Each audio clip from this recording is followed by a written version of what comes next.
superdotação e altas habilidades. Então, quando a gente fala de pessoas superdotadas, né, superdotação e altas habilidades, geralmente a gente tem algumas características que são meio estereotipadas, né? Que as pessoas que têm superdotação ou altas habilidades, né, elas são pessoas que são muito bem vistas na sociedade, que têm destaque na sociedade, né?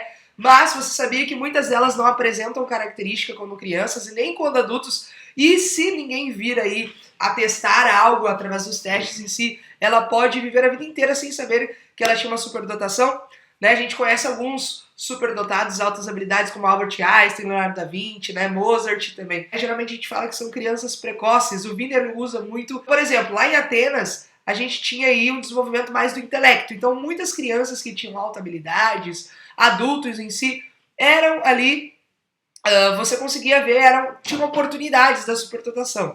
Já os espartas, eles gostavam mais da questão física, não dava tanto interesse às questões mais dos intelectos também. Mas a Grécia, ela estimulava muitas pessoas que tinham ali a superdotação e as altas habilidades também. O QI ele foi muito analisado durante o teste de quociente, né, durante a Idade Moderna também. Nós tivemos aqui no Brasil o atendimento numa fazenda da professora Helena Antipoff. Ela trabalhava muito com essa questão relacionada às altas habilidades também. A Lei de Diretriz e Bases, no artigo 9º, também dá ali uma ênfase e como tem que ser o tipo de atendimento. A gente tem a resolução 1102/2021, que é uma resolução que ela fala sobre o tipo de atendimento que as crianças devem ter, certo? Nós temos também os NAS, né, que a gente fala que é o Núcleo de Atendimentos aos Alunos com Altas Habilidades e Superdotação também. Para que a gente tem isso, né? Para a gente potencializar e estimular essas crianças. Como?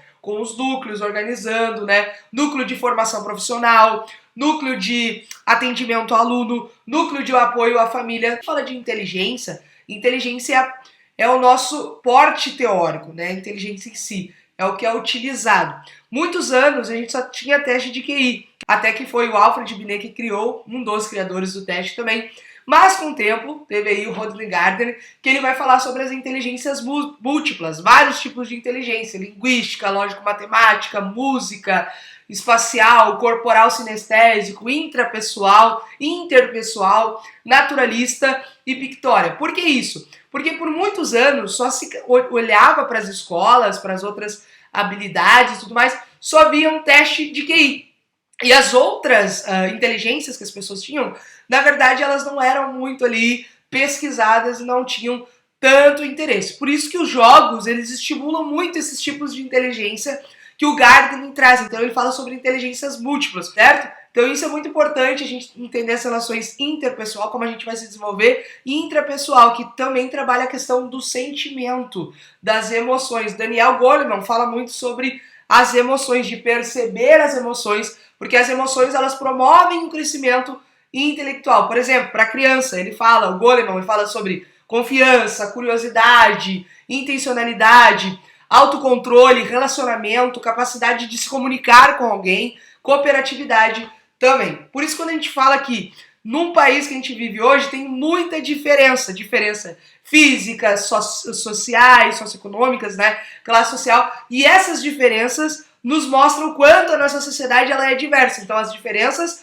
mostram a diversidade. Outra questão importante que o livro traz. O livro fala sobre as habilidades, a superdotação também, sobre a capacidade do intelecto, aptidão acadêmica, pensamento crítico, né? E também o livro define criança precoce, criança prodígio e o gênio. São definições diferenciadas, tá? Hoje nós temos vários testes de psicométricos, escalas que vão ver as características, questionários, observação, experimentos, e a gente tem duas formas de identificar, o tipo escolar e o tipo criativo de produção, certo? Então a superdotação, ela entra nesse contexto e ela vai ser um enriquecimento tanto curricular, certo? Do conteúdo, ela tem enriquecimento também que tem que trabalhar extracurricular. E existem muitos estudos de caso, por quê? As crianças superdotadas de altas habilidades, eu consigo me aprofundar e entender como vou atender melhor essas crianças. Então leia bastante o livro para você não ter dúvida, porque aquilo que era muito se falado, que era somente pessoas que apareciam na mídia, hoje você já vê que não. Tem muitas pessoas que vão morrer sem saber que tinham superdotação e altas habilidades.